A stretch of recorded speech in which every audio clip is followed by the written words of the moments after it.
မင်္ဂလာပါခင်ဗျာကျွန်တော်ကဒီသင်ခန်းစာလေးမှာဆိုရင်တော့ Microsoft Word မှာရန်အသုံးဝင်တဲ့ရှိတ်နဲ့စာသားတွဲပြီးတော့မှဘယ်လိုရိုက်လို့ရလဲဆိုတဲ့နည်းလမ်းလေးတွေကိုကျွန်တော်ဒီသင်ခန်းစာလေးမှာသင်ကြားပေးသွားမှာဖြစ်ပါတယ်ဒီရဲ့သင်ခန်းစာလေးကတော့ကျွန်တော်ကိုမေးထားတဲ့သင်တန်းသားလေးတစ်ယောက်လည်းရှိတဲ့အတွက်အားလုံးလည်းသိချင်နေလောက်မယ်ထင်တဲ့သင်ခန်းစာလေးတစ်ခုဖြစ်တဲ့အတွက်အားလုံးသိရအောင်ကျွန်တော်မျှဝေပေးလိုက်တာဖြစ်ပါတယ်ဒီရဲ့သင်ခန်းစာလေးကိုလက်တွေ့ပြပေးဖို့ရအတွက် Microsoft Word software လေးတစ်ချက်လောက်ဖွင့်လိုက်ပါမယ် Microsoft Word software ပွင့်လာပြီဆိုရင်တော့ကျွန်တော်နမူနာရိုက်ပြပေးထားတဲ့ DF file လေးကိုတစ်ချက်လောက်အရင်ဆုံးပြပေးသွားပါမယ်ကျွန်တော်တို့စာစီစာရိုက်တွေပြုလုပ်တဲ့အခါမှာ Microsoft Word နဲ့အခုလိုပုံစံလေးတွေရိုက်ပေးရတဲ့အခါမျိုးလေးတွေရှိပါတယ်ဒီလိုမျိုးပုံစံလေးတွေကိုကျွန်တော်တို့က Microsoft Word နဲ့စာတွေရိုက်တဲ့အခါမှာဒီလိုပုံစံလေးကျွန်တော်တို့ကရအောင်အရင်ဆုံးကျွန်တော်တို့ကရှိတ်တွေဆွဲပြီးတော့မှရှိတ်နဲ့စာသားတွေကိုတွဲပြီးတော့မှရေးပေးရတာဖြစ်ပါတယ်ဒီအခုလိုပုံစံလေးကိုကျွန်တော်တို့ကျွန်တော်စီကိုလာပြီးတော့မှမေးထားတယ်ပေါ့နော်ဒီလိုပုံစံလေးကျွန်တော်တို့မရိုက်တက်လို့ဘလို့ရိုက်ရလဲဆိုပြီးတော့မှမေးထားတာဖြစ်ပါတယ်ဒီတော့ဒီသင်ခန်းစာမှာတော့ကျွန်တော်ကအခုလိုမျိုးရှိတ်တဲ့စာသားတွေကိုတွဲပြီးတော့မှရေးလို့ရနိုင်တဲ့နီလန်လေးတွေကိုကျွန်တော်ဒီသင်ခန်းစာလေးမှာမျှဝေပေးသွားမှာဖြစ်ပါတယ်ဒါလေးကိုလက်တွေ့ပြပေးဖို့ရအတွက်အခု DF file လေးကိုကျွန်တော်ပိတ်လိုက်ပါတော့မယ် Microsoft Word software လေးဖွင့်လိုက်မယ်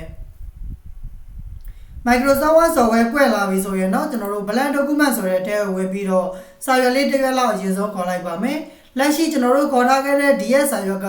A4 စာရွက်တွေလား legal စာရွက်လား letter စာရွက်လားကျွန်တော်တို့မသိရသေးတဲ့အတွက်စာရီဘာမှမရိုက်ခင်မှာအရင်ဆုံးကျွန်တော်တို့စာရွက် site လေးတွေပြုပြင်ပြောင်းလဲပေးရမှာဖြစ်ပါတယ် Microsoft Word မှာကျွန်တော်တို့စာရွက် site တွေပြောင်းလဲခြင်းနဲ့ဆိုရင်တော့ layout ဆိုတဲ့တက်ထဲကိုဝင်ပေးရပါတယ် layout ထဲကနေပြီးတော့မှ site ဆိုတဲ့ထဲကိုဝင်ပြီးတော့ကိုအသုံးပြုမဲ့စာရွက် site လေးကိုရွေးချယ်ပေးရမှာဖြစ်ပါတယ်ကျွန်တော်ကတော့ဒီမှာကနမူနာအနေနဲ့ပြပေးသွားတာဖြစ်တဲ့အတွက် A4 စာရွက်လေးပဲကျွန်တော်အသုံးပြုပြီးတော့အစောနာလိုပုံစံလေးဆွဲပြပေးသွားမှာဖြစ်ပါတယ်ဒါကြောင့်ကျွန်တော်တို့ site ထဲမှာ A4 ကိုရွေးလိုက်ပါတယ် orientation မှာတော့စာရွက်ကိုအထောင်လိုက်ပဲလိုချင်တာဖြစ်တဲ့အတွက် portrait ကိုပဲရွေးထားလိုက်ပါမယ်ပြီးရင် margin ကိုတော့ကျွန်တော်တို့ကပတ်လည် 0.5 စီလောက်လေးပဲထားခဲ့ချင်တာဖြစ်တဲ့အတွက် narrow ဆိုတာလေးကျွန်တော်တို့ရွေးချယ်လိုက်ပါမယ်ပြီးပြီဆိုရင်တော့ကျွန်တော်တို့စာရွက်ရဲ့မြင်ကွင်းကကျွန်တော်တို့နည်းနည်းလေးကျန်နေတယ်ဆိုရင်တော့မြင်ကွင်းလေးကိုကျွန်တော်တို့အချုံအချက်လုပ်လို့ရတယ်ကျွန်တော်တို့ဒီအောက်မှာရှိနေတဲ့ status bar နေပြီးတော့မှဇွန်ရဲ့ဇွန်အောက်နေရာကနေပြီးတော့လဲမောက်ရဲ့လက်ကလေးလေးနဲ့ဖိဆွဲပြီးတော့ဇွန်ရဲ့ဇွန်အောက်ကိုကျွန်တော်တို့အတူအရှော့လုပ်လို့ရပါတယ်ဒီလိုမှကျွန်တော်တို့ကမလုပ်ချင်ဘူးဆိုရင်တော့ keyboard ကနေပြီးတော့ control ကိုလက်ကဖိပြီးတော့မောက်ရဲ့ဘိန်းလုံးလေးနဲ့စာရွက်ရဲ့မြင်ကွင်းကိုကျွန်တော်တို့အချုံအချက်ကျွန်တော်တို့လုပ်လို့ရမှာဖြစ်ပါတယ်ကိုကြိုက်နေတဲ့အနေထားလေးရသွားပြီဆိုရင်တော့ဒါအဆင်ပြေပြီပေါ့နော်ပြီးသွားပြီဆိုရင်တော့ကျွန်တော်တို့ကအစောနာလိုပုံစံလေးတွေဆွဲမှာဖြစ်တဲ့အတွက်အရင်ဆုံးကျွန်တော်တို့ရှိတ်တွေဆွဲပေးရမှာဖြစ်ပါတယ် Microsoft Word မှာကျွန်တော်တို့ရှိတ်လေးတွေဆွဲချင်တယ်ဆိုရင်တော့ insert ဆိုတဲ့တက်ထဲကိုဝင်ပေးရပါတယ်ပြီးသွားပြီဆိုရင်တော့ဒီထဲမှာကျွန်တော်တို့ရှိတ်ဆိုတဲ့ထဲကိုဝင်ပြီးတော့ကိုဆွဲချင်တဲ့ရှိတ်ပုံစံလေးတွေကိုအလွယ်တကူဒီကနေပြီးတော့ယူဆွဲလို့ရမှာဖြစ်ပါတယ်အစောနာကလိုပုံစံလေးမှာကျွန်တော်တို့ကတတိကံပုံစံလေးတွေဆွဲထားတာဖြစ်တဲ့အတွက်ဒီထဲကနေပြီးတော့မှတတိကံပုံစံရှိတ်လေးကိုကျွန်တော်တို့ရှာပြီးတော့ဆွဲပေးရမှာဖြစ်ပါတယ်ဒါကြောင့်ဒီထဲကနေပြီးတော့မှကျွန်တော်တို့ right triangle ဆိုတဲ့ဒီရဲ့တတိကံရှိတ်လေးကိုကျွန်တော်တို့ယူလိုက်ပါတယ်ပြီးပြီဆိုရင်တော့ကျွန်တော်တို့ကဒီမှာဆွဲလိုက်မှာဖြစ်ပါတယ်အခုလိုမျိုးကျွန်တော်တို့ကမောက်ရဲ့လက်ကလစ်လေးနဲ့ဖိပြီးတော့မှတရိကံပုံလေးဆွဲတဲ့အခါမှာရှိတ်ကကျွန်တော်တို့မညီမညာဖြစ်နေပါတယ်ဒါကြောင့်ကျွန်တော်တို့ကရှိတ်ကိုတရိကံအတိအကျအညီအညာပုံစံလေးထွက်အောင်ဆွဲမှာဖြစ်တဲ့အတွက်ကျွန်တော်တို့အခုလိုမျိုး keyboard ကနေပြီးတော့မှရှစ်ကိုဖိပြီးတော့မှကျွန်တော်တို့အကြည့်အသေးကိုညီအောင်ဆွဲလို့ရပါတယ်ဒါကြောင့်ဒီမှာကျွန်တော်တို့ရှစ်ကိုဖိပြီးတော့မောက်ရဲ့လက်ကလစ်လေးနဲ့ဖိပြီးတော့မှကျွန်တော်ဆွဲလိုက်ပါတယ်ကိုလိုအပ်သလောက်အနေထားလေးကျွန်တော်တို့ဆွဲပါနော်ဆွဲပြီးသွားပြီဆိုရင်တော့ကျွန်တော်တို့ဒီမှာရှိတ်မှာသူကတခါတည်းအယောင်လေးတွေပါလာပါတယ်ဒီတော့ကျွန်တော်တို့လိုချင်တာကအခုလိုပုံစံလေးတော့ဟုတ်တယ်အယောင်တွေမထည့်ချင်တာဖြစ်တဲ့အတွက်ဒီရဲ့အယောင် color လေးတွေကိုဖြုတ်ဖို့ရအတွက်အပေါ်မှာရှိနေတဲ့ shape format ဆိုတဲ့ထဲကိုဝင်ပြီးတော့မှ shape face ဆိုတဲ့နေရာလေးမှာ no face ဆိုတာလေးထားခဲ့လိုက်ပါမယ် shape outline ဆိုတဲ့နေရာလေးမှာတော့အမဲရောင်လေးပဲထားမှာဖြစ်တဲ့အတွက် black ကိုကျွန်တော်တို့ရွေးလိုက်ပါတယ်ပြီးရင်တော့နောက်တစ်ခုကျွန်တော်တို့ shape outline ဆိုတဲ့ထဲကိုထပ်ဝင်မယ်ပြီးရင်တော့သူ့ရဲ့ဒီရဲ့စတုပ်ဆိုင်လေးကိုကျွန်တော်တို့အကြည့်အသေးပြင်ချင်တယ်ဆိုရင်တော့ weight ဆိုတဲ့ထဲကိုဝင်လိုက်ပါမယ်ပြီးပြီဆိုရင်တော့ဒီထဲကနေပြီးတော့မှကိုကြိုက်နေတဲ့အရွယ်အစားလေးကိုရွေးချယ်ပြီးတော့မှကျွန်တော်တို့ထားခဲ့လိုက်လို့ရပါတယ်ဒါကတော့သူ့ရဲ့စတုပ်ဆိုင်ကိုအထူအပားပြင်တဲ့အခါမှာသုံးတဲ့နေရာလေးဖြစ်ပါတယ် ပ ပြီးသွားပြီဆိုရင်တော့ကျွန်တော်တို့ကဒီအပေါ်မှာရှေ့လေးတစ်ခုထပ်ပြီးတော့မှဆွဲပေးရမှာဖြစ်တဲ့အတွက်အသစ်ထပ်ပြီးတော့မှမဆွဲတော့ဘဲနဲ့လက်ရှိဆွဲထားတဲ့ရှေ့လေးကိုကျွန်တော်တို့ copy ပွားလိုက်ပါမယ် copy ပွားချင်တယ်ဆိုရင်ကျွန်တော်တို့သူ့ရဲ့ဘာသာလေးမှာ click တစ်ချက်နှိပ်ပြီးတော့ select လေးပေးထားပါမယ် copy ပွားမှာဖြစ်တဲ့အတွက် control C control V နဲ့လည်းကျွန်တော်တို့ copy paste လုပ်လို့ရတယ်ဒီလိုမှမလုပ်ချင်ဘူးဆိုရင်ကျွန်တော်တို့ဒီမှာသူ့ရဲ့ဘာသာလေးကနေပြီးတော့မောက်ရဲ့လက်ကလေးလေးနဲ့ပြီးဆွဲလိုက်ပါမယ်ဆွဲတဲ့အခါမှာကျွန်တော်တို့ keyboard ကနေပြီးတော့ control ကိုလက်ကဖိပြီးတော့မောက်ရဲ့လက်ကလေးလေးနဲ့ဖိဆွဲလိုက်တဲ့အချိန်မှာဆိုရင်အခုလိုမျိုးကျွန်တော်တို့ copy လေးပွားသွားတာကိုတွေ့ရပါလိမ့်မယ်ဒီလိုမျိုးလေး copy ပွားသွားပြီဆိုမှသူ့ကိုကျွန်တော်တို့ကလှည့်လိုက်ပါမယ်အပေါ်မှာလှည့်တဲ့နေရာလေးရှိတယ်ဒီကနေပြီးတော့မှလှည့်လိုက်ပါမယ်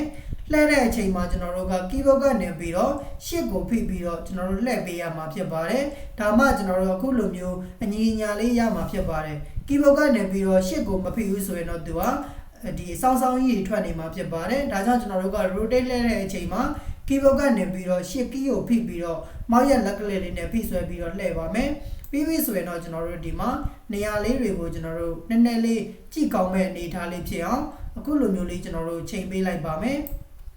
ကိုယ့်ရဲ့စိတ်တိုင်းကြရသွားပြီဆိုရင်တော့ကျွန်တော်တို့ထားခဲ့လိုက်ပါမယ်ပြီးပြီဆိုရင်တော့အပေါ်ကရှိတ်လေးကိုတော့ကျွန်တော်တို့ကအမဲအောင်လေးချဲချင်တာဖြစ်တဲ့အတွက်သူ့ကိုဆက်လက်ပေးထားပြီးတော့မှ shape format ဆိုတဲ့ထဲကိုဝင်မယ်အယောင်ဖြည့်မှာဖြစ်တဲ့အတွက် shape face ဆိုတဲ့ထဲကိုဝင်ပြီးတော့မှအမဲအောင်လေးဖြည့်လိုက်ပါမယ်သူ့ရဲ့စတုပ်ကိုတော့လုံးဝကျွန်တော်တို့မထည့်ခဲ့ချင်တော့ဘူးဆိုရင် share outline တွေကိုဝင်ပြီးတော့မှ no outline ဆိုတာလေးနဲ့ကျွန်တော်တို့ဖြောက်ခဲ့လိုက်လို့ရပါတယ်ဒါဆိုရင်တော့အခုလောလောဆယ်ကျွန်တော်တို့ Microsoft Word ထဲမှာshape လေးတွေတော့ဆွဲပြီးသွားပြီပေါ့နော်ပြီးရင်ဒီရဲ့ shape တစ်ခုကြားမှာကျွန်တော်တို့က dash line မြင်းချောင်းလေးထပ်ပြီးတော့ဆွဲမှာဖြစ်တဲ့အတွက် insert တက်ထဲကိုထပ်ဝင်ပါမယ်ပြီးပြီဆိုရင်တော့ shape ဆိုတဲ့ထဲကိုဝင်မယ်မြင်းချောင်းလေးဆွဲမှာဖြစ်တဲ့အတွက်ကျွန်တော်တို့ဒီရဲ့ line ဆိုတဲ့ shape လေးကိုယူလိုက်ပါမယ်ပြီးပြီဆိုရင်တော့ဒီရဲ့ line shape လေးကိုလည်းကျွန်တော်တို့ကတက်တက်လေးထွက်အောင် keyboard ကနေပြီးတော့ရှစ်ကိုဖိပြီးတော့မှကျွန်တော်တို့ဆွဲခဲ့လိုက်ပါမယ်ကိုကြိုက်တဲ့အရွယ်စားလေးရပြီဆိုရင်တော့လွတ်လိုက်မယ်ပြီးပြီဆိုရင်တော့ဒီရဲ့ line လေးကိုကျွန်တော်တို့ကအထူအပထပ်ပြီးတော့ပြင်မှာဖြစ်တဲ့အတွက် shape outline ဆိုတဲ့ထဲကိုဝင်မယ် color ကိုတော့အမဲအောင်လေးပဲထားခဲ့လိုက်မယ်သူ့ရဲ့စတုပ်ဆက်အထူအပလေးကိုပြင်မှာဖြစ်တဲ့အတွက် shape outline ဆိုတဲ့ထဲကိုဝင်ပြီးတော့မှ weight ဆိုတဲ့ထဲကိုဝင်ပါတယ်ပြီးပြီဆိုရင်တော့ဒီထဲကနေပြီးတော့မှကျွန်တော်တို့အခုဒီမှာအထူအပလေးကိုကိုကြိုက်တဲ့အနေအထားလေးရွေးလိုက်ပါမယ်အခုလောလောဆယ်ကျွန်တော်တို့ဆွဲခဲ့လိုက်တဲ့ line ချောင်းလေးကမြင်းချောင်းပုံစံတန်းလေးပဲရှိနေတယ်ကျွန်တော်တို့လိုချင်တာကမြင်းချောင်းပုံစံလိုချင်တာမဟုတ်ဘူး dash line လေးတွေနဲ့လိုချင်တာဖြစ်တဲ့အတွက် shape outline ဆိုတဲ့ထဲကိုထပ်ဝင်ပါတယ်ပြီးပြီဆိုရင်တော့ကျွန်တော်တို့ dash ဆိုတဲ့ထဲကိုဝင်ပြီးတော့မှဒီထဲကနေပြီးတော့မှကိုကြိုက်တဲ့ dash ပုံစံလေးတွေကိုကျွန်တော်တို့ရွေးချယ်ပြီးတော့မှပြောင်းလဲလိုက်လို့ရပါတယ်ဒါဆိုရင်တော့ကျွန်တော်တို့အခုလိုပုံစံလေးရရှိသွားပြီဖြစ်ပါတယ်ပြီးပြီဆိုရင်တော့ဒီအောက်မှာရှိနေတဲ့တရိကံပုံရှိတ်လေးတွေမှာကျွန်တော်တို့ကစားလေးထပ်ပြီးတော့မှရေးချင်တာဖြစ်တဲ့အတွက် insert တက်ဆိုတဲ့ထဲကိုထပ်ဝင်ပါတယ်ရှိတ်ထဲကနေပြီးတော့မှစားလေးတွေရေးမှာဖြစ်တဲ့အတွက်ကျွန်တော်တို့ဒီရဲ့တက်ပေါက်လေးခေါ်ပြီးတော့စားတွေကိုရိုက်ရမှာဖြစ်ပါတယ်ဒါကြောင့်ကျွန်တော်တို့ insert တက်ထဲကရှိတ်ထဲကိုဝင်နေတက်ပေါက်လေးကျွန်တော်တို့ယူခဲ့လိုက်ပါမယ်ပြီးပြီဆိုရင်တော့ကျွန်တော်တို့က tab frame လေးချပါမယ်ကျွန်တော်တို့စာကိုဒီကနေပြီးတော့မှဒီလောက်အနေထားလေးထိကျွန်တော်တို့ရိုက်မယ်ဆိုပြီးတော့မှမောက်ရဲ့လက်ကလေးလေးနဲ့ tab frame လေးကျွန်တော်တို့ချလိုက်ပါတယ်အခုလိုမျိုး tab frame ချတဲ့အချိန်မှာဆိုရင်လည်းသူက color ကြီးတစ်ခါတည်းဝင်နေပါတယ်ဒီရဲ့ color ကိုကျွန်တော်တို့ကမလိုချင်တာဖြစ်တဲ့အတွက် shape fade ထဲကနေပြီးတော့ no fade လေးနဲ့ကျွန်တော်တို့ဖြောက်ခဲ့လိုက်မယ် shape outline ကိုလည်းကျွန်တော်တို့က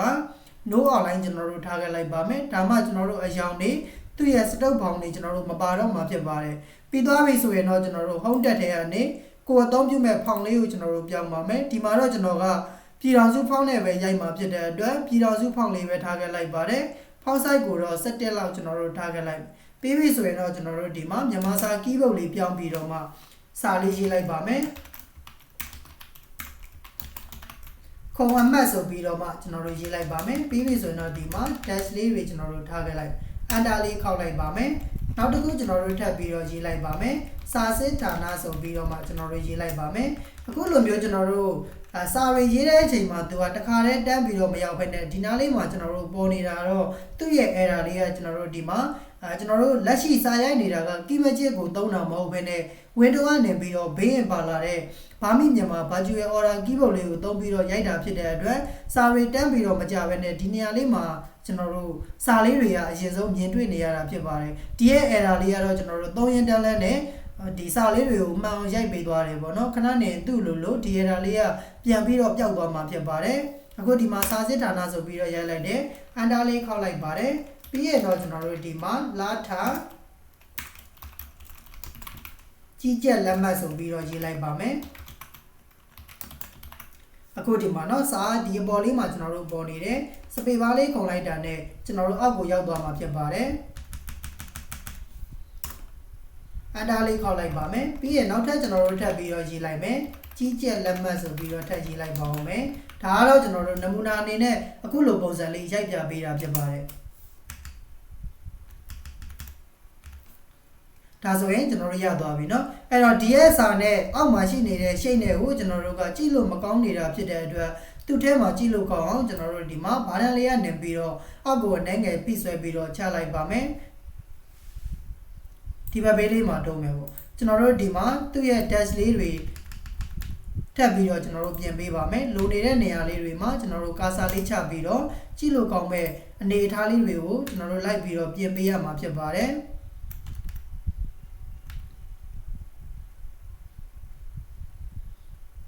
ဒီစာတွေကိုကျွန်တော်တို့ဘိုးလေးထည့်ခဲ့ခြင်းနဲ့ဆိုရင်ဘာတန်းလေးမှာဆက်လက်ပေးပါမယ်ပြီးပြီဆိုရင်တော့ဟုတ်တက်ထဲကနေပြီးတော့မှဘိုးလေးထည့်ခဲ့လိုက်ဒါဆိုရင်တော့ဒီစလုံးလေးတွေကပို့ပြီးတော့မှထူသွားတဲ့အတွက်ကျွန်တော်တို့ကြည့်ရတာရှင်းရှင်းလင်းလင်းနဲ့ကျွန်တော်တို့မြင်တွေ့ရမှာဖြစ်ပါတယ်အခုဒါဆိုရင်ကျွန်တော်တို့က Microsoft Word မှာအခုလိုမျိုးရှိတ်နဲ့စာသားလေးတွေကျွန်တော်တို့ဆွဲတက်လောက်ပြီးလို့ထင်ပါတယ်ဒီအောင်လေးမှာကျွန်တော်တို့ကမြင်းချောင်းလေးထပ်ပြီးတော့ဆွဲရအောင်မှာဖြစ်တဲ့အတွက် insert တက်ထဲကနေပြီးတော့ရှိတ်ဆိုတဲ့ထဲကိုဝင်နေလိုင်းချောင်းလေးဆွဲလိုက်ပါမယ်ကျွန်တော်တို့ဒီကနေပြီးတော့ဒီထိဆွဲမယ်မြင်းချောင်းဆွဲတဲ့အချိန်မှာလည်းကျွန်တော်တို့ကတက်လေးထွက်အောင် keyboard ကနေပြီးတော့ရှစ်ကိုပြီးပြီးတော့ဆွဲလိုက်ပါမယ်